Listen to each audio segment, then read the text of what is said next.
Big milestone for your campaign, Senator Paul, announcing just over 1,000 caucus captains. Is that the right word? Precinct Chairman. Precinct Chairman, thank you. Yeah, and it is pretty amazing. In fact, we think we may well have the best organization in Iowa. We're the first one to release our Precinct Chairman list, and having over 1,000 with 3 more weeks to go, this is quite an achievement, and I think it may well be more than any other candidate at this point, but it's more than any other candidate has released at this point. So what does a precinct chairman do for a candidate? Well, you know, caucuses are different than primaries. You show up and you're there for a while. We organize to speak at the caucus.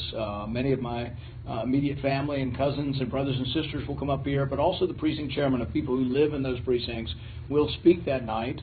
And I think in the caucus there are still some people who show up and can be persuaded that night by the speeches. We talked with some yesterday who said that exact thing. I'm going to wait and see what my friends and neighbors have to say.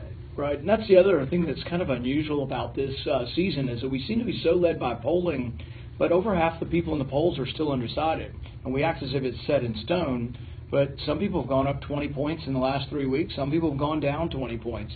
So we think it's still wide open, and people are looking for the right candidate. And what I try to point out to people is that I'm the only fiscal conservative in the race because I'm willing to look at military spending and also at domestic spending. Most of the other Republicans just want to increase military spending indiscriminately, including Rubio and Cruz, who have voted to do it without offsetting spending cuts.